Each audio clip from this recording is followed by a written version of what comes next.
Hi everybody, it's Tom from Vehicle Visionary. I hope you're having a great day. This is the 2024 Honda CR-V Hybrid Sport. It has a base price of $33,350, and in today's video, we're going to present the information to help answer the question, is this the best hybrid crossover SUV? It has a lot of space in the interior for an SUV of its size, not only for driver and passengers, but it also has plenty of space for cargo. You will also find a very smooth and compliant ride quality. And in addition to that, depending on which infotainment screen you go with, the 7-inch or the 9-inch, it doesn't really matter which one you go with. They're both very easy to use, full of the latest technology from Honda. So let's dig a little bit deeper into this model and see what it's all about. Check out the link down in the description of the video if you are interested in maybe coming into Holmes Honda and buying this exact model or seeing what else they have in inventory. As far as seeing after dark, everything here is LED. LED headlights, LED daytime running lights, and no, you can't make your lights flicker like that or have that kind of shimmering effect. That has to do with the shutter speed of the GoPro. That's common with a lot of cameras you'll see people filming with on YouTube for videos like this. You will find the active air curtains that allow air to flow through the front end in this area right here, obviously on both sides. Gloss black with your upper grille, and then a flat black or matte black with the lower grille down there. And what about safety features? That's very important. You have Honda Sensing here, which is going to include adaptive cruise control, road departure mitigation braking, lane keeping assist, road departure mitigation, and traffic jam assist. And with your side view mirrors, they do have the gloss black mirror caps. They are manually folding, in case you're curious. Yes, the turn signal indicators are built in. And another safety feature that I know a lot of you will be happy about right there, you're going to have your blind spot monitoring. And here's what the remote holds for this trim level. It does have remote start. I think everything else you probably don't need to know about as far as what's there.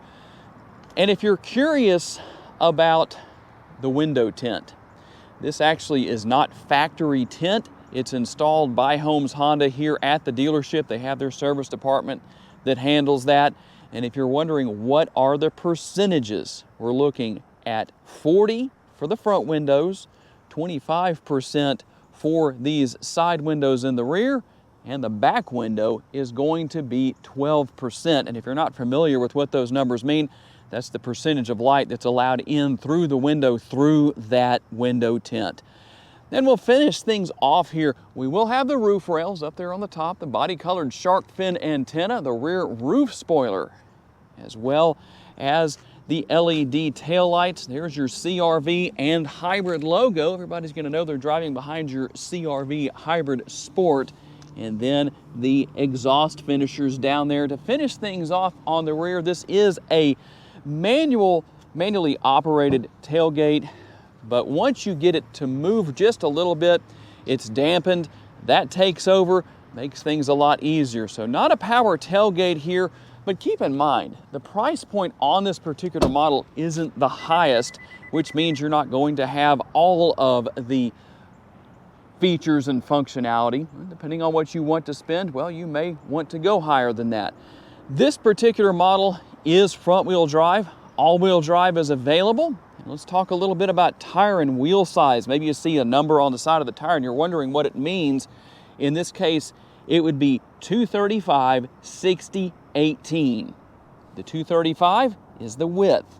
The 60 will be the sidewall series, and then those gloss black wheels are represented by that 18 because they're 18-inch wheels.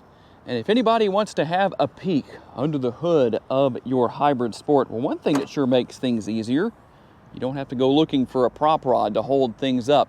You have the struts here. I'm kind of surprised that we're not seeing this on more Honda models as far as what's been redesigned in the last couple of model years.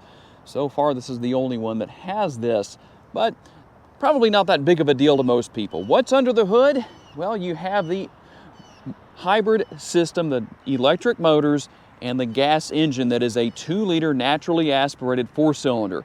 204 horsepower combined, 247 pounds-feet of torque, made it to an eCVT. And the good news here is that maybe you don't want to go full EV. This is a good option because it doesn't hurt you in the respect of you have to worry about how much charge capacity you have in certain situations where you may have to sit for a really long time, something unexpected, unplanned maybe. As long as you have gas in the gas tank, this model will get down the road. That's why it's a hybrid. It's not full EV. It's not even a plug-in hybrid. So there's a lot of benefits here.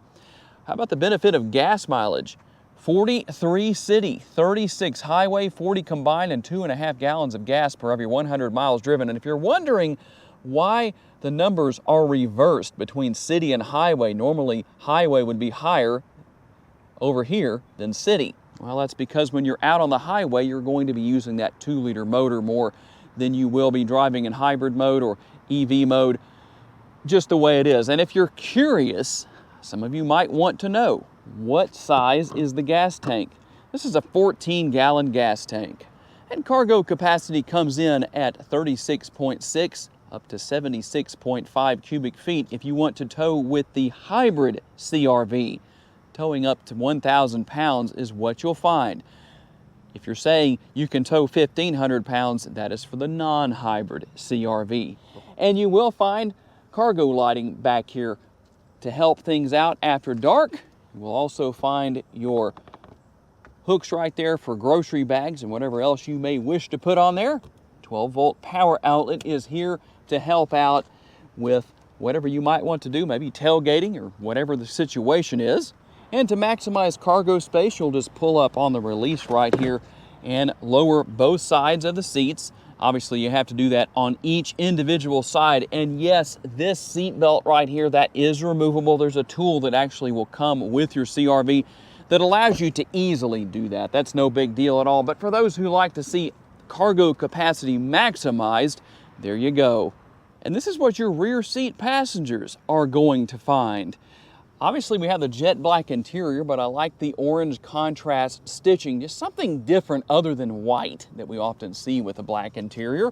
A nice, comfortable armrest and a large door bin for a crossover SUV. So we'll take a look at our interior now. This, again, keep in mind, price point here. This is not going to have leather interior. It has cloth interior. Some people like it, some people don't. But depending on what you want, well, you can get what you want. That's what we have in this case. And I did recline the seats back. Both sides do this with the 60-40 split. So in case anybody was wondering, can you recline the seats in the rear? Yes, you can. You also have the fold-down armrest with the cup holders built in.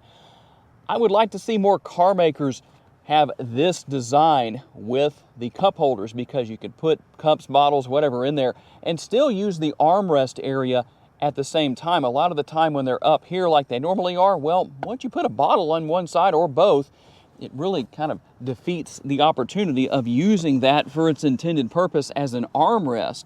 You will find dual air conditioning vents as well as dual USB ports. Should there be a third USB port back here? Tell me what you think about that. Since you have room for 3 people, there are 3 seat belts back here, so obviously you can have 3 passengers. There are ways around that with an adapter. But one other thing that I like to get your opinion on, you have the conventional size sunroof. Would you rather see a sunroof? A panoramic sunroof offered by Honda here in the CR-V Hybrid.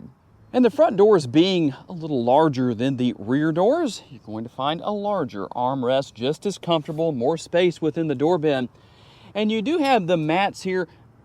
You could insert the carpet that the vehicle does come with, the floor mats, but maybe you want to keep things as clean as possible and not get dirt or mud or whatever on the carpet. As far as those floor mats go, this is a nice option right here, the CR-V logo right there. Now here on the Hybrid Sport trim level, you will find a manually adjustable passenger seat, but a power adjustable driver's seat. About what you might expect here. And then we're going to find plenty of space within the glove box right here. This model does come with wheel locks. The wheel lock key is within this bag. You will normally find that in the glove box right there. And a quick look across the dash area just to show you what things look like from this vantage point. And you will find some more connectivity in the way of a second 12-volt power outlet, as well as a couple of USB options, a good bit of space right here in front of your conventional style shifter. To the left of that will be the drive mode selector, hill start assist, your power parking brake and brake hold mode, cup holders.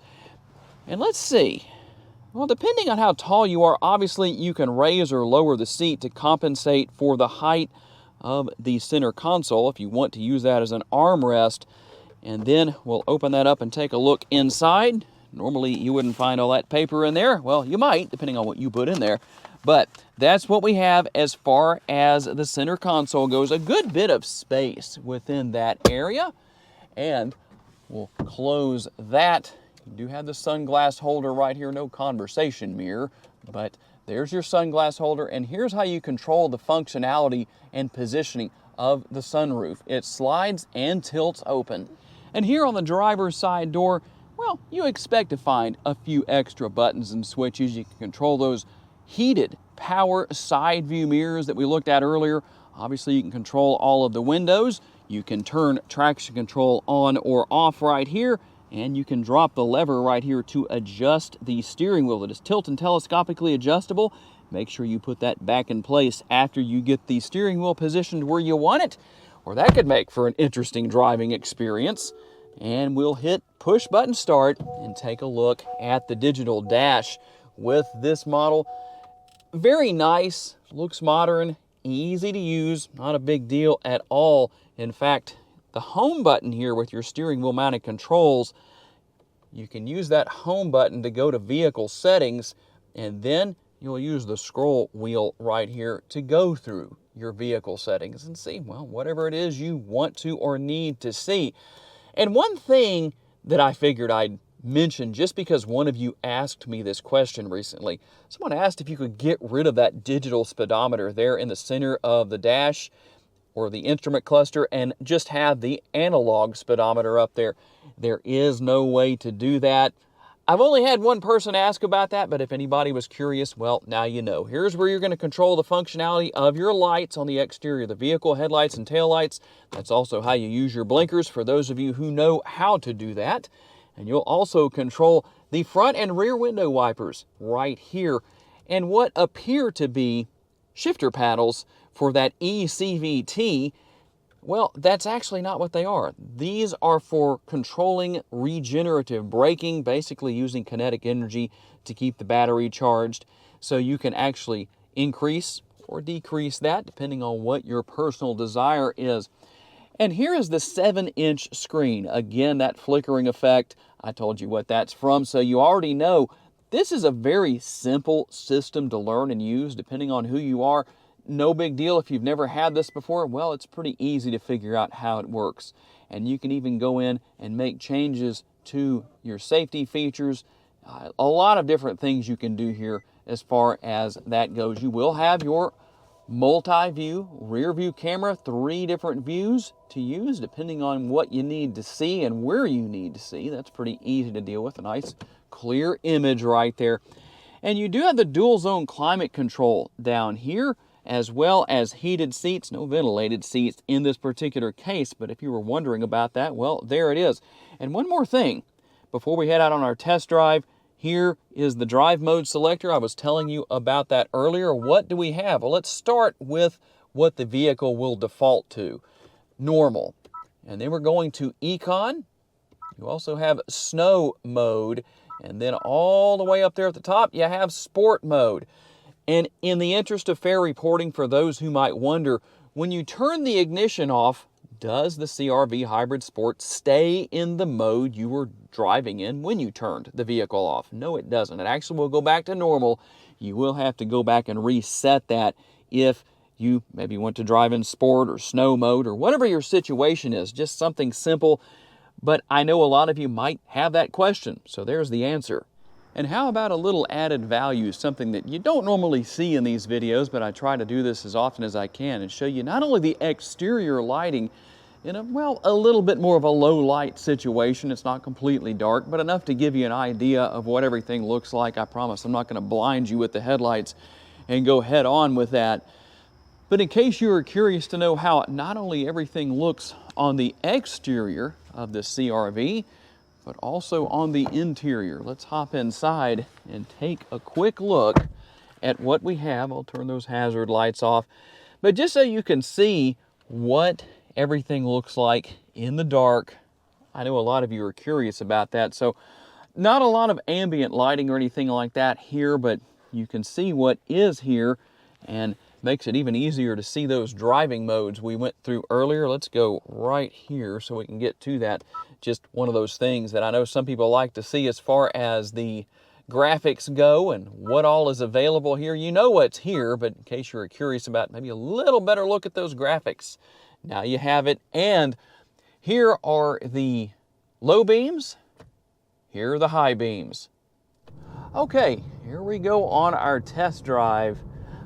If you are planning a nice long road trip and you wanted to arrive without being worn out from riding in an uncomfortable vehicle that's challenging to drive, well, the CR-V would definitely be good for that. It's very comfortable. The interior itself is comfortable. The seats, obviously, especially as the driver, everything is fully adjustable.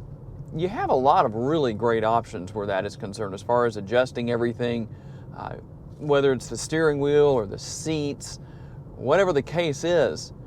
And the ride quality itself is comfortable too, so that really makes for a very enjoyable experience, whether it's taking a road trip or maybe going around town, just cruising around town, nothing major. But it's always nice to enjoy the driving experience. And it's easy to see out of this CR-V, and even though you really don't have to worry about a major issue with a blind spot, you do have blind spot monitoring, and that helps in a lot of situations. It just gives you a little bit more peace of mind as far as everything goes. And then you have all those safety features. And one thing I want to say about the Honda sensing features, at least what I've noticed here with this CR-V hybrid for today's video, one of the things I've seen a lot of people talk about in the past is that some of the safety features, such as lane departure and others, are a bit overly aggressive. Well, I don't notice that here, so that's a good thing. I think a lot of people are going to say good. That's a plus, that's for sure. And last but not least, technology. Talked about that earlier. It's easy to learn and it's easy to use. This being the 7-inch screen, it has less here than what you have with the 9-inch, but both are equally simple as far as how they work and how they operate. So no big deal. It doesn't require any special training or anything like that. But you know what?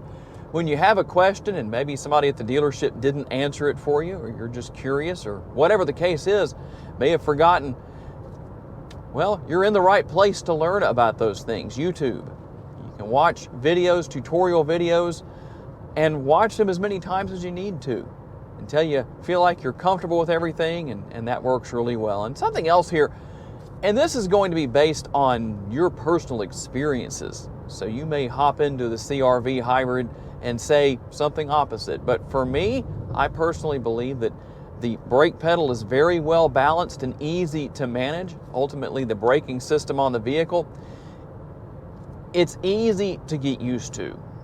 You don't have to worry about it being overly aggressive or maybe a little too soft for your taste. But again, that's really based, I think, more on your personal experience. You might hop in and drive it and say, well, it's a little aggressive or maybe it's a little soft. It just depends on what you're used to. But it won't take long to get used to, that's for sure. So there is a tour covering the highlights of the 2024 Honda CR-V Hybrid Sport. Is it the best hybrid crossover SUV on the market? Well, tell me what you think based on information presented, based on price. I'm curious to know what your thoughts are. I do want to say a special thanks to my friends here at Holmes Honda for loaning me this CR-V for the day, and a special thanks to each and every one of you for being kind enough to give me the opportunity to give you a vision for your next vehicle. If you enjoyed this video and haven't subscribed to the Vehicle Visionary YouTube channel just yet, please consider doing so. And if you would like to learn about additional vehicles you may wish to consider purchasing, check out the video that's on the screen right now, and I will see you there.